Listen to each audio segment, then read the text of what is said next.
In the heart of Eastern Europe, Ukraine finds itself in a make-or-break year as it continues to grapple with the ongoing war. The diplomatic divisions over the war are widening, with the stance of former President Donald Trump on aid to Ukraine becoming a pivotal point in the dispute over President Joe Biden's border policy.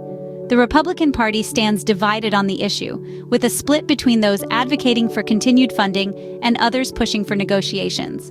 It's a complex chessboard of opinions and motivations, with no clear path forward. Influential developing countries are also entering the fray, calling for a deal to end the war.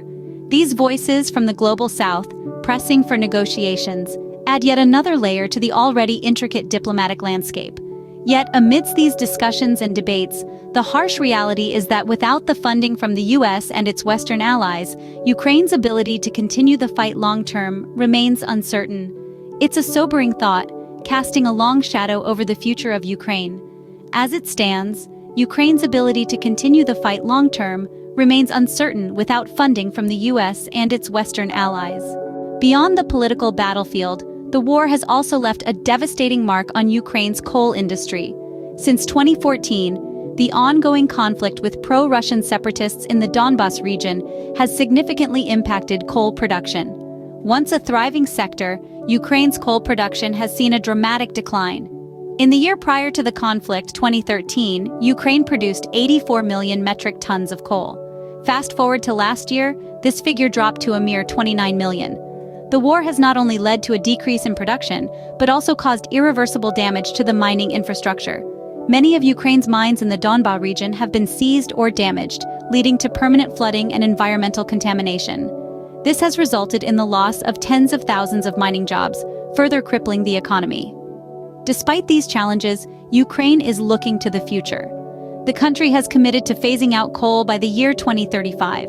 Instead, Ukraine is investing in clean energy, aiming for a greener and more sustainable future. The war has not only affected the lives of the people, but also the country's economy and environment. The impact on Ukraine's coal industry is a stark reminder of the far-reaching consequences of conflict. Faced with the threat of a Russian invasion, Ukrainians are not sitting idle. Indeed, they are taking a proactive stance, arming themselves with the knowledge and skills necessary for their own defense. A wave of volunteerism is sweeping across the nation, with citizens from all walks of life stepping up to protect their homeland. In the city of Kharkiv, for instance, we see a surge of local pride and determination. Over 150 volunteers have joined the territorial defense forces there. These brave individuals are learning essential skills like rifle handling and survival techniques. They understand the gravity of the situation and are willing to put themselves on the line for their country and their fellow citizens. This spirit of readiness and resilience is not confined to Kharkiv.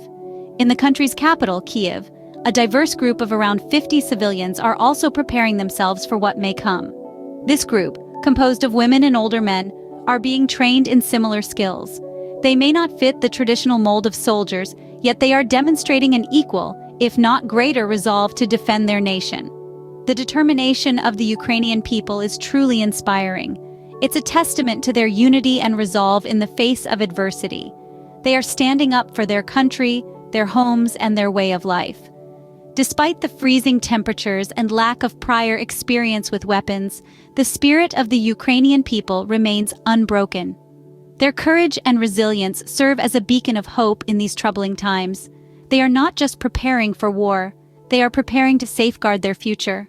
The situation in Ukraine has not only drawn the attention of superpowers, but also other nations around the globe. In the midst of this unfolding crisis, Brazilian President Luiz Inácio Lula da Silva has urged the United States and the European Union to halt their encouragement of the conflict, and instead channel their energies towards fostering peace. His proposition includes the formation of a consortium of like-minded leaders who are committed to finding a peaceful resolution to the conflict. This group would potentially include influential figures such as Macron, Schultz, and Biden, each playing a crucial role in drawing a blueprint for peace. However, the situation on the ground presents a different picture. The United States and European Union continue to supply arms and aid to Ukraine, bolstering their resilience in the face of adversity. On the other side of the spectrum, Ukrainian President Zelensky has made it clear that peace talks are off the table as long as Putin remains in power. His resolve echoes the sentiments of a nation under siege, unwilling to compromise in the face of aggression. Lula's stance is one of non-intervention in the Ukraine conflict, a policy that stands in stark contrast to the more interventionist approach of other nations.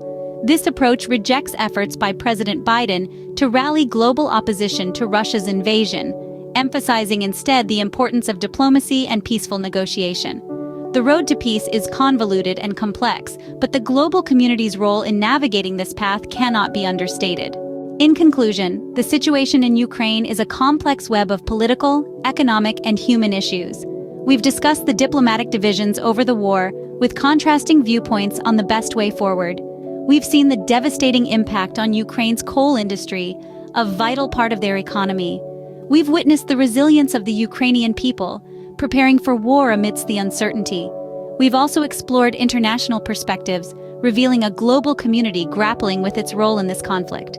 As we continue to observe the unfolding situation, the hope for a peaceful resolution remains alive. The world watches and waits.